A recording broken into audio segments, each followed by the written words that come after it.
तीन कैटेगरीज के बारे में बात करना चाहता हूं।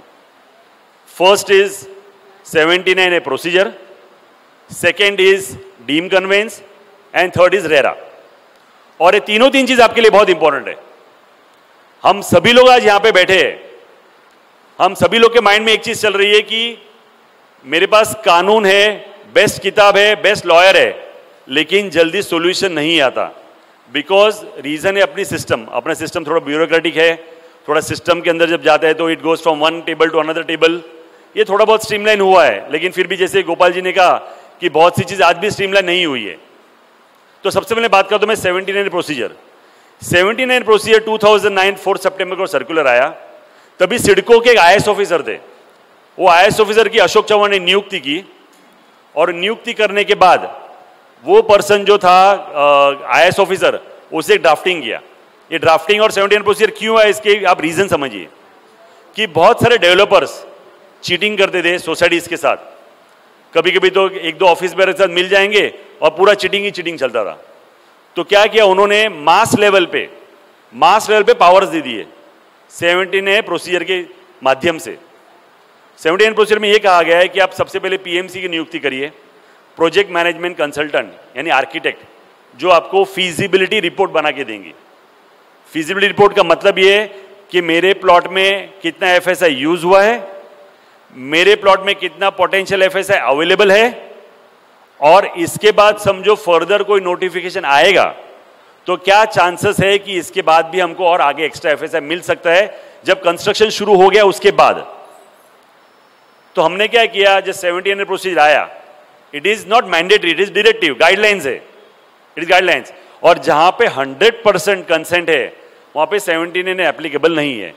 बिकॉज 79 का मतलब ही है कि मेजोरिटी वर्सेस माइनॉरिटी, यानी मेजोरिटी ने एक बार वोट किया हम आगे बढ़ेंगे, बिकॉज 100% ऑफ द पीपल को आप कभी सेटिस्फाई कर ही नहीं सकोगे, आपको पता है। तो रूल आया 70-30, यानी 70% ऑफ द पीपल ने कंसेंट दिया तो you are satisfied, you can go ahead. 30% even ही ऑपोजिशन में है तो भी गवर्नमेंट ने इस तरह का एक कानून बनाया है कि 70% can still go ahead and do, and majority can vote and still execute the redevelopment part. फिर म्हाडा का प्लॉट्स आया। म्हाडा के प्लॉट्स में क्या हो गया कि उन्होंने कहा 70-30 तो ठीक है, हम तो उससे आगे बढ़ना चाहते हैं, तो उन्होंने 51-49 का रूल निकाला। 51% ने अप्रूवल दे दिया तो 49% का भी सुनेंगे नहीं, और अगर जो लोग खाली नहीं करते तो under section 1995A of MHADA वो आके एविक्ट भी करा देते। तो अगर आपका प्लॉट म्हाडा का है और आपको लग रहा है कि आपके यहाँ पे मेजोरिटी माइनॉरिटी का इश्यू चल रहा है, तो even if you have 51% you can still go ahead with the redevelopment. एक महेश भट्ट ने एक पॉइंट उठाया, महेश भट्ट जी ने, कि आज भी इश्यूज है conveyance of government land, collector land, BMC land, MHADA land. मैं खुद भी एक प्लॉट पे रहता हूं जहां पे म्हाडा का लैंड है, वो सोसाइटी म्हाडा के प्लॉट पे है। हमने अप्लाई किया है कन्वेंस के लिए, लीज कन्वेंस। हमने एप्लीकेशन डाला था 2016 में, 16-17 में, अभी 2023 है, उसके बाद भी फाइल क्लियर नहीं हुई है। उसका रीजन ऐसा है कि बहुत सारे म्हाडा के जो प्लॉट्स है, बहुत सारे के अभी तक लीज कन्वेंस उन्होंने एग्जीक्यूट नहीं किए, बिकॉज DCPR 2034 आया, उसके बाद बहुत सारे CTS नंबर भी चेंज हो गए, बहुत सारे लॉ चेंज हो गए, मीटर रोड्स के विड्थ चेंज हो गए, 9 का 12 मीटर हुआ, 12 का 18 मीटर, 18 का जो भी हुआ रहेगा, वो हिसाब से उनके बहुत सारे चेंजेस हुए, CTS नंबर चेंज हो गए। तो ये सब रेक्टिफिकेशन होने तक के लिए बहुत टाइम जा रहा है और बहुत टाइम गया है। तो it is a very slow procedure right now, even getting a conveyance that is lease hold rights on a MHADA plot, collector land, BMC land. और आपने देखा है कि बीच में तो एक एमनेस्टी स्कीम निकला था कलेक्टर लैंड के बारे में, आप 15% भरो और फ्री होल्ड कर डालो, यानी समझो cost of the land 2 crore है, उसका 15% भरो, यानी 30 लाख आपने भरा तो आपका फ्री होल्ड, आपके नाम पे सीधा नाम चढ़ा देते। तो 79 प्रोसीजर था, वो इसलिए इंपॉर्टेंट है बिकॉज किधर ना किधर आप 100% लोग को सेटिस्फाई नहीं कर सकोगे, और बिकॉज आप सेटिस्फाई नहीं कर सकोगे इसके लिए majority can rule over the minority and execute the redevelopment of the building. फिर आपने देखा कि बीच में सेल्फ डेवलपमेंट का मॉडल भी आया है, बट सेल्फ डेवलपमेंट मॉडल में एक सबसे बड़ा चैलेंज है where to get the funds from. Funds कहाँ से लाओगे? रिडेवलपमेंट में तो बिल्डर फंड लेके आएगा, लेकिन सेल्फ डेवलपमेंट फंड कहाँ से आएगा? तो मुंबई बैंक बीच में पैसे दे रही थी, लेकिन फाइल्स वहाँ पे भी लिमिटेड फंड्स है, अभी आप देखोगे पूरी मुंबई रिडेवलपमेंट में निकली है, एक्चुअली पूरी मुंबई रिडेवलपमेंट निकली, एवरी थर्ड और fourth building is under redevelopment. So today there is a bankruptcy of developers. Bankruptcy of developers का मतलब है कि डेवलपर्स ही मिल नहीं रही है जल्दी. बिल्डिंग अवेलेबल है, लेकिन आप पीरियड देखोगे 2003-4 से लेके 2011-12 तक बहुत सारे डेवलपर्स थे. And the highest amount of cheating cases भी तभी हुए थे जहां पे कोई प्रॉपर कानून इंप्लीमेंट नहीं होता था. मोफा है, मोफा में दोनों है, सिविल एंड क्रिमिनल दोनों है प्रोविजन, लेकिन सिविल में कन्वर्ट कर देते थे कि ये तो सिविल मैटर है, इसमें हम क्रिमिनल एक्शन को ले नहीं सकते. तो सेक्शन 13 एंड सेक्शन 14 मोफा का जो है जिसमें क्रिमिनल एक्शन हम ले सकते हैं, ऐसे बहुत कम सोसाइटी में उसका प्रोविजन यूज किया गया था. The idea of telling you this is like कि 17 प्रोसीजर आने के बाद द मैनेजिंग कमेटी में भी पावर आ गया और पूरा पावर आज पब्लिक को दिया गया है. And this came in the year 2009, 4 सितंबर का ऐसा नोटिफिकेशन है. And this is one of the most important laws today for development today. Second provision है डीम कन्वेंस. डीम कन्वेंस में 2010-11 के दौरान जब पृथ्वीराज चौहान जी चीफ मिनिस्टर थे तब लाया गया. आप सबको मालूम है कि 50% और may be more than 50% of the land इसके लैंड ओनर्स ही मिल नहीं रहे. यानी मैं कन्वेंस लेता हूं, देखो ऐसा है, कन्वेंस क्यों इंपॉर्टेंट है. सबसे पहले तो आपको दिखा दो कन्वेंस का मतलब क्या है. कन्वेंस का मतलब है कि ओनरशिप ऑफ द लैंड. आप ओनर बनोगे तो ही रिडेवलपमेंट होने वाला है आपका बिल्डिंग का. आप ओनर बनोगे तो ही आप एफएसआई यूज करोगे और यूज कर सकोगे वो लैंड का. और जो कन्वेंस है दो प्रकार के, एक है ओनरशिप वाला यानी फ्री होल्ड, और एक है लीज होल्ड यानी मैं लीज राइट्स को लेके भी आगे चल सकता हूं. तो उसका जो यूटिलाइजेशन ऑफ एफएसआई है, उसका रिडेवलपमेंट का जो पावर्स है वो कमेटी के पास, सोसाइटी के पास आ जाता है. और ये कन्वेंस है बिकॉज बहुत सारे ओनर्स लोग मिसिंग थे. आप मुंबई में आपको बताता हूं मैं, जैसे एग्जांपल बैराम जी जिजीबाई ट्रस्ट, एफी दिनशॉ ट्रस्ट, ऐसे कितने सारे ट्रस्ट है. आप देखो कितने सारे ट्रस्ट के नाम पे लैंड है. आधा लैंड तो सब ट्रस्ट लोग के नाम पे ही है. Other half is in either in the mean of MHADA और कलेक्टर लैंड और बीएमसी लैंड, ऐसे सब है. लेकिन कन्वेंस अगर आपके पास नहीं होगा तो आप रिडेवलपमेंट नहीं कर सकते. इसलिए डीम कन्वेंस का रूल लाया गया. व्हाट डज डीम कन्वेंस से, अगर आपका लैंड ओनर अवेलेबल है और कन्वेंस नहीं दे रहा है, ये आइटम नंबर 1. अगर आपका लैंड ओनर मिसिंग है, ये आइटम नंबर 2. अगर आपका लैंड ओनर एक्सपायर हो गया है पर लीगल एयर नहीं मिल रहे, ये आइटम नंबर 3. आप लोग लीज पे हो, लीज पे भाड़े के जगह पे हो तो लीज राइट देना, ये आइटम नंबर 4. ये सभी इश्यूज को एक ही साथ उन्होंने सॉर्ट आउट किया through one circular that is called deem conveyance circular.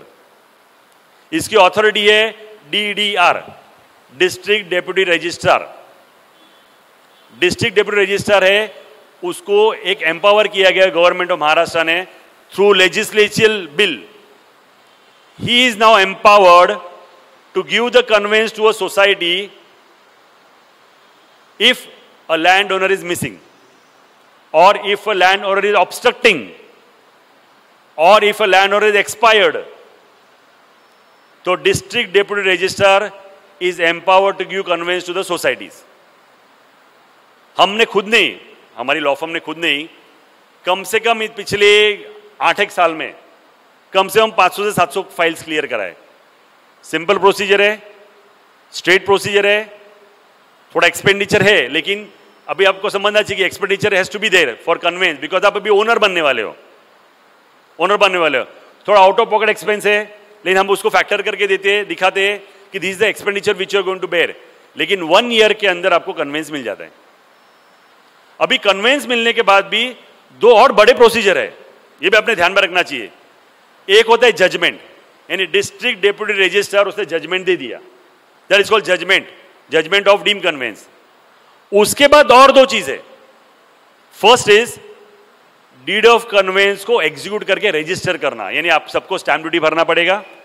Stamp duty भरने के बाद आपको एक चिट्ठी आएगी, वो चिट्ठी के माध्यम से आपका रजिस्ट्रेशन होगा डीड ऑफ कन्वेंस का, और उसके बाद आपके पास डीड ऑफ कन्वेंस हाथ में आएगा। इसका मतलब ये है कि समझो मैं कोर्ट में केस लड़ रहा हूं और मैं केस जीत गया, पर जीत गया is not the final step. वो जीता हुआ जो ऑर्डर है उसको एग्जीक्यूट भी करना है। हम बहुत बार भूल जाते, मैं केस जीत गया, मैं केस जीत गया, पर केस जीते तो उसको एग्जीक्यूट भी करना है ना हमको। तो this execution part is the second part. तो first is the stage of getting deemed conveyance, judgement in your favour, और सेकेंड स्टेप है उसको एग्जीक्यूट करना। और एग्जीक्यूट करने के बाद अनदर थर्ड पॉइंट है जो सबसे इंपॉर्टेंट है, जिसके बिगर आप रीडेवलपमेंट स्टार्ट नहीं कर सकते, यानी बिल्डिंग डेमोलिश नहीं कर सकते, उसका भी प्रोविजन मैं आपको बताता हूं। मैं यानी मैं आपको क्वेश्चन भी बता दूं, उसका आंसर भी देने वाला हूं। The third point is PR card पे नाम चढ़ाना, प्रॉपर्टी रजिस्ट्रेशन सर्टिफिकेट, उस पर अपना नाम होना जरूरी है। सपोजिंगली मैंने घर खरीदा, मैंने घर कर दिया, हम दोनों ने एग्रीमेंट एग्जीक्यूट कर दिया, एग्रीमेंट मेरे फेवर में आ गया। उसके बाद क्या? उसके बाद शेयर सर्टिफिकेट में मेरी एंट्री होनी चाहिए, सोसाइटी के रजिस्टर में मेरा नाम होना चाहिए। This is the work of PR card. So PR card जो है, पीआर कार्ड के माध्यम से हम एक्चुअली ओनर पेपर पे दिखते हैं। अभी पीआर कार्ड भी क्यों इंपॉर्टेंट है? आप समझिए कि मैंने और इन्होंने एग्रीमेंट एग्जीक्यूट कर दिया और दोनों ने एग्रीमेंट अपने घर पे रख दिया, खत्म। तो गवर्नमेंट को पता कैसे चलेगा कि भाई मालिक अभी नया आया है? मालिक नया आया है ये तभी पता चलेगा कि जब मैं सोसाइटी के रिकॉर्ड में जाके बोलूंगा कि सर मैं मालिक हूं नया, ये मेरा सेल डीड है और ये मेरा नाम चढ़ा दीजिए अब शेयर सर्टिफिकेट पे। उसी तरह पीआर कार्ड का एग्जीक्यूशन के लिए एग्रीमेंट एग्जीक्यूट होने के बाद या जजमेंट आपके फेवर में आने के बाद आपने उसको एग्जीक्यूट करना है, एग्जीक्यूट करके पीआर कार्ड पे नाम चढ़ाना है, तो ही आप बिल्डिंग को आपके डेमोलिश कर सकते हो। आपका अगर पीआर कार्ड पे नाम नहीं है और पिछला ओनर का ही दिखा रहा है, तो गवर्नमेंट क्या सोचेगी कि जिसका नाम है वही सिग्नेचर करेगा ना बिल्डिंग प्लान पे। बिल्डिंग प्लान में साइन किसी को तो करना पड़ेगा ना, साइन कौन करेगा?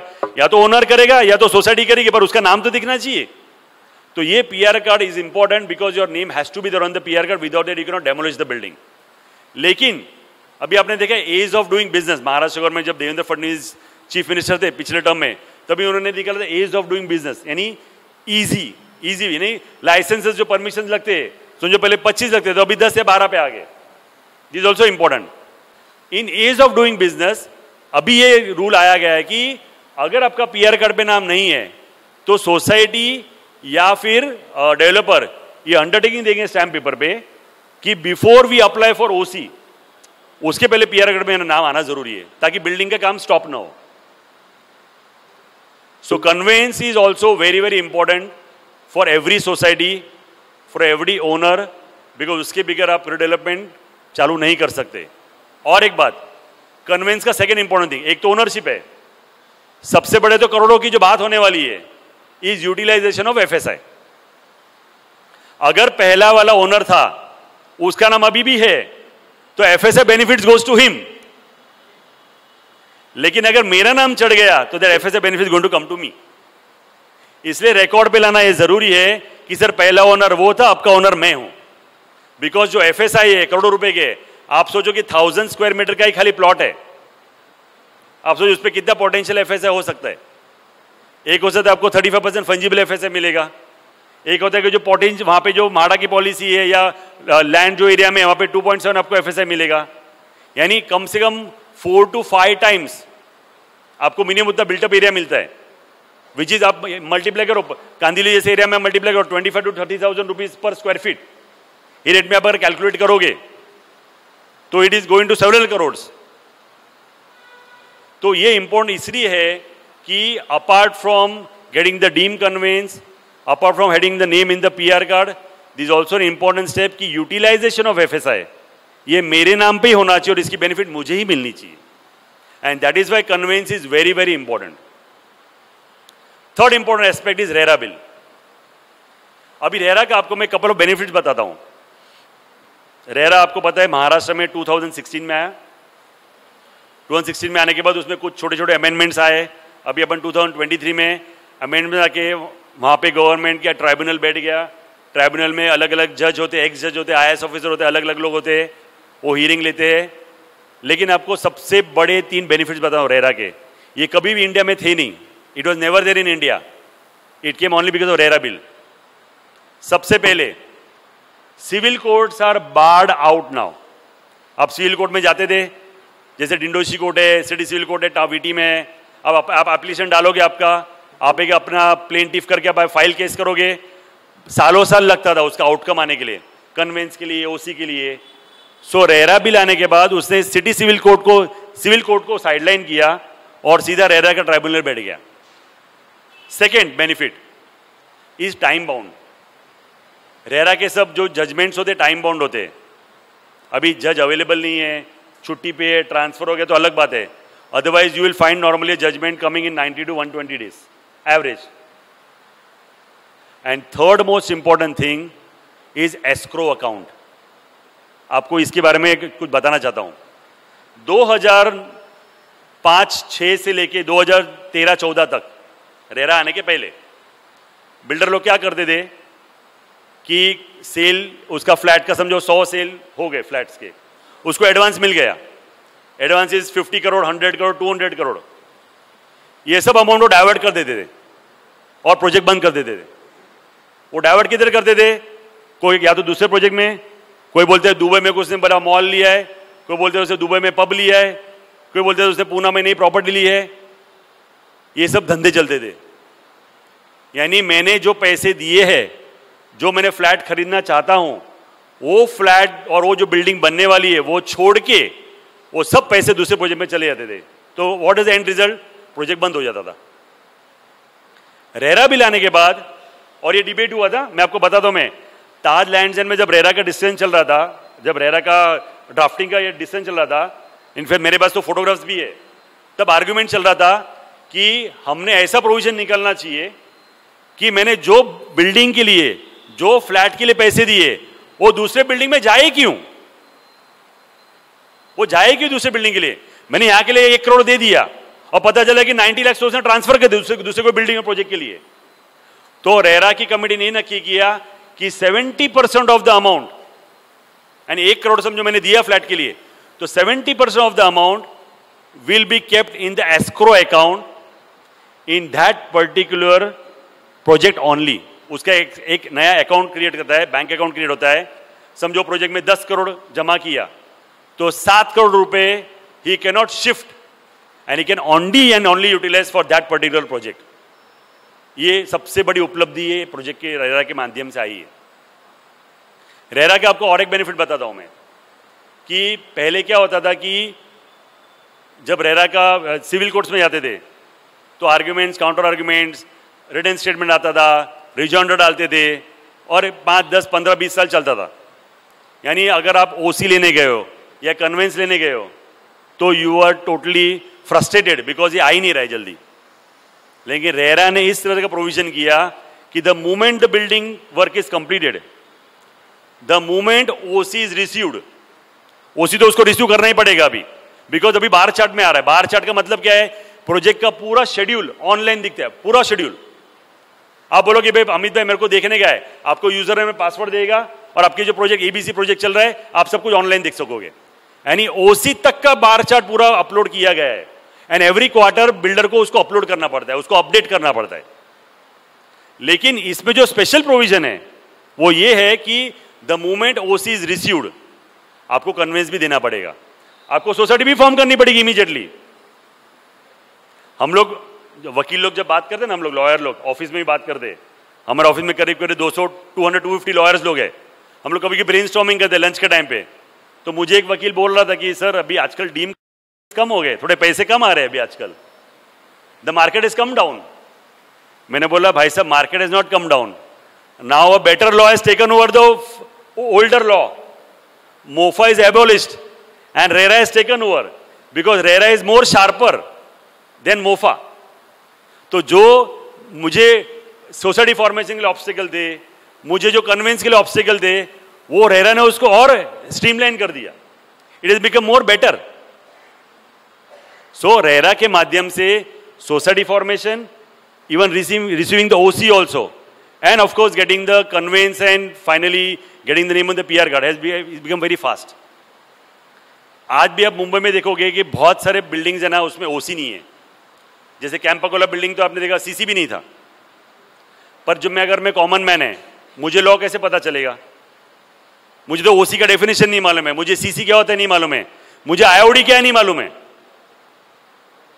आज भी मैं आपको बताता हूं मैं कि थोड़े दिन पहले मैं बांद्रा में गया था। मैं बांद्रा में गया था तो वहां पे लोग, हम एक प्रोग्राम था हमारा, प्रोग्राम में हम बात कर रहे थे। हम बात कर रहे थे तो कोई बोल रहा था कि अमित भाई, मैं उनको पूछा आपके यहाँ पे नगर सेवक कौन है, यानी आपके कॉर्पोरेटर कौन है? तो बोले सर हमारे पे पूनम महाजन आती है। Actually Poonam Mahajan member of parliament है, और उसको पता नहीं कि डिफरेंस क्या है। जिसका ज्यादा होर्डिंग दिखता है वो उसके लिए नहीं था। कॉमन मैन को आज भी आप कभी भी पूछोगे कि who is a corporator, who is a MLA and who is a MP, ये इमीडिएट डिफरेंस नहीं पता चलता है। ये उसको पता है जो रोज डे टू डे उसका काम होता है। सिमिलरली आप एक कॉमन मैन को पूछोगे what is IOD, what is CC, what is OC, what is BCC, what is RERA, ये नहीं मालूम है। आज 79 प्रोसीजर जो आया या डीम कन्वेंस आया और उसके बाद रेरा आया, इसके लिए लोग एम्पावर हुए, नॉलेज बेस्ड हो गए। नॉलेज बेस्ड होने के बाद देखो सोशल मीडिया कितनी पावरफुल है। अभी एक ट्विटर डाल देंगे तो 100 लाइक्स एंड 100 कमेंट्स आते हैं उसके ऊपर। इंस्टाग्राम पे जाओगे, फेसबुक पे जाओगे, there are so many things that come together.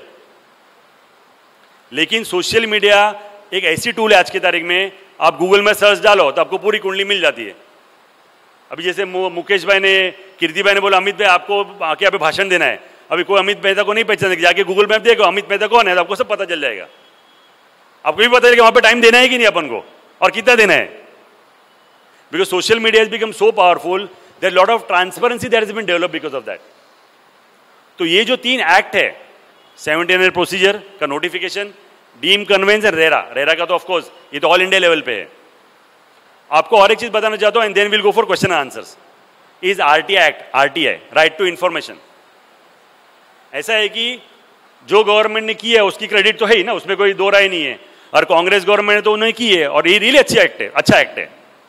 Right to information act है, इसमें कॉमन मैन या टोटली एम्पावर हो गया है। वो कोई भी चीज का इंफॉर्मेशन कोई भी डिपार्टमेंट से मांग सकता है, उसको राइटिंग में रिप्लाई आता है, आइदर डिटेल्स आता है, या तो हमारे पास इसकी इंफॉर्मेशन नहीं, एटलीस्ट ये तो लिख के आता है।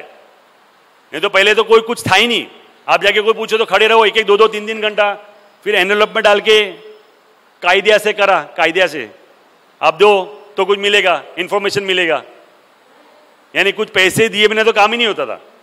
लेकिन आरटीआई एक्ट आने के बाद, आरटीआई एक्ट पे अगर आंसर नहीं है तो आरटीआई एक्ट के आप अपील में जा सकते हो, अपील में आप मंत्रालय में जा सकते हो, ये सब प्रोविजन किया गया है। And that is why RTI is important even when the society is going for development. उसके रीजन बताता हूं मैं। सबसे बड़ी डिस्प्यूट आने वाली है जब आप डेवलपमेंट जाओगे या सेल्फ डेवलपमेंट जाओगे, इज आपकी एरिया। मेरे को कितना एरिया में मैं बैठा हूं और मुझे कितना एरिया मिलना चाहिए। अभी आपको आप देखो कितनी एकदम आश्चर्यजनक बात है। There are 4 types of carpet area, 4 types, and all the 4 are right, all the 4 are right. तो इसके लिए हम लोग आरटीआई यूज कर दे। पहला कारपेट एरिया जो मैंने ऑक्यूपाई किया है वो कारपेट एरिया, यानी मैं जो एरिया लेके बैठा हूं कारपेट एरिया। दूसरा कारपेट एरिया जो एग्रीमेंट के बैक में लिखा है, आपके एग्रीमेंट होगा उसमें पीछे शेड्यूल लिखा होता है, वो तो आपको मानना ही पड़ेगा ना, बिकॉज वो तो अपना एग्रीमेंट एग्जीक्यूट किया गया। ये second carpet area. Third carpet area आपको बताओ, third carpet area building proposal plan. आप आरटीआई डालो, आरटीआई डालने के बाद आपको बिल्डिंग प्रपोजल प्लान आएगा, और प्लान में लिखा गया होगा कि which is the right area of yours, अब कौन सा राइट एरिया है। And the fourth is RERA carpet area, यानी मोफा एंड रेरा, ऐसा 2 है, पर रेरा कारपेट एरिया में इसे बोलो कि रेरा भी एप्लीकेबल है। और बिलीव मी आपको ये चारों अलग मिलने वाले, चारों अलग मिलने वाले, ये चारों मैच होने ही नहीं वाले, बिकॉज हर एक डिपार्टमेंट अलग है, उसके रिकॉर्ड्स अलग है, और इस पर डिस्प्यूट खड़ा होता है। अभी डेवलपर आएगा बोलेगा मैं, देखो भाई आपका एरिया कितना है, बोलेगा मेरा 600 स्क्वायर फीट का फ्लैट है, चलो सर्वेयर को लो मेजर करो। अच्छा मेजरमेंट वाला 5वां, वो भी बताता हूं मैं, 4 तो है, 5वां मेजरमेंट वाला, वो मेजर करेगा और उसको 600 के बदले 595 मिलेगा, या 600 के बदले 610 मिलेगा। तो जब मैं एग्रीमेंट एग्जीक्यूट करने वाला हूं तो मैंने लेना कौन सा है, कौन सा कारपेट एरिया बेस बनने वाला है जिसके ऊपर फंजिबल एफएसआई मिलेगा। अभी मैं तो क्या बोलूंगा, ये पांचों में से जो सबसे ज्यादा है वो मेरा, मेरे को सबसे ज्यादा एरिया चाहिए। उसका रीजन ऐसा है कि redevelopment happens once in life time, 30-40 साल में एक ही बार रिडेवलपमेंट होने वाला है, और रिडेवलपमेंट होता है तो हम सबसे ज्यादा जितना लूटो लूट लो, एक ही बार में लूट लो जो लूटना है वो, आगे किसने देखा है। तो मैक्सिमम हम लोग मोबिलाइज कर देते फ्रॉम अ डेवलपर। मैं आपको बताना चाहता हूं कि बिल्डिंग प्रपोजल प्लान जो है इसको हम लोग बेस लेते हैं, और जो आपको आरटीए के थ्रू मिलता है, आरटीए के थ्रू सर्टिफाइड कॉपी, उसके ऊपर जो भी मिलता है वो बेनिफिट है आपके लिए। अभी बिल्डर लोग क्या करते हैं, सबको खुश रखने क्या बोलते हैं, अच्छा अमित भाई आपका प्लान में 600 लिखा है पर आप 610 ऑक्यूपाई कर रहे हो, मैं आपको 610 के ऊपर दे दूंगा, यानी मैं खुश। 10 स्क्वायर फीट के ऊपर 35% मिलने वाला है एक्स्ट्रा, यानी 600 के ऊपर तो मिलेगा, अभी 610 पे मिलने वाला है। तो बोला अरे कितना अच्छा बिल्डर है, 35% 610 पे दे रहा है, मैं 10 एक्स्ट्रा जो है जो प्लान में नहीं है वो भी मिल रहा है। पर एग्रीमेंट में मेरा एक्चुअली 620 भी लिखा होगा, शायद एग्रीमेंट में अलग ही फिगर लिखेला है। तो हम लोग क्या करते हैं, जो मैक्सिमम वाला है, दो मेरा बेस होगा बिल्डिंग प्रपोजल प्लान, ये जो मैक्सिमम वाला है वो मैक्सिमम वाला हम लोग कंसिडर करते हैं, और इसलिए हम लोग बिल्डर को इंसिस्ट करते हैं कि you try to give us among this 5 which is maximum, उसके बेस पे आप काम कर लीजिए। Please understand the RERA carpet area is approximately 2 to 4% more than the MOFA carpet area। ये ध्यान में रखिए आप, बिकॉज जो वॉल के थिकनेस है वो मोफा में काउंट होते हैं, इसमें निकाल देते हैं तो अपने एरिया बढ़ जाता है। में वॉल का थिकनेस होता है, किचन का है, बेडरूम का है, हॉल का है, लिविंग रूम का है, ड्राई एरिया का है, और वॉल का थिकनेस निकाल के जो एक्स्ट्रा बचता है वो ऐड हो के 2 से 4% होता है, and which is quite good sum which goes into several lakhs। तो मेरा ऐसा मानना है कि जब रिडेवलपमेंट में जाओगे तो try to take out some copies of the plans through the RTI, you come to know, आपको पता चलेगा कि actually where do we stand. Don't fight a war without information and knowledge, you will lose the case. आप खुद के पास हथियार रखिए, knowledge का हथियार रखिए, इंफॉर्मेशन रखिए, और उसके बाद ही लड़िए। And RTI is that such act which will provide you authenticated certified copy of all the documents। तो ये 4 जो प्रोविजंस है, यहां से कोई पारेख नगर वाले है क्या, टेनेंट लोग पारेख नगर के? पारेख नगर के, हाँ, पारेख नगर के लोग को मैं मिलना चाहता हूँ। पारेख नगर के मेरे यहाँ बहुत जन आए अभी लेटली, आपको 5 मिनट मिलना चाहूंगा मैं। वो मुझे पता चल गया क्यों हंस रहे हो।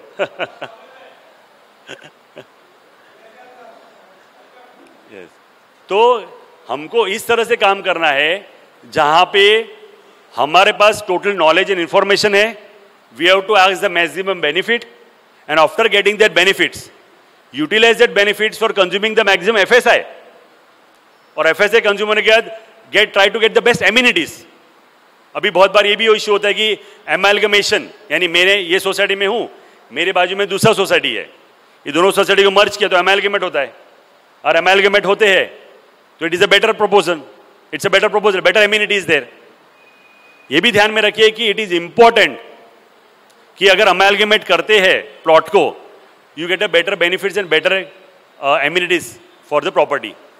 ऐसा एक कानून आया गया, इसको क्लस्टर डेवलपमेंट, और उसके बाद हम क्वेश्चन आंसर पे जाएंगे।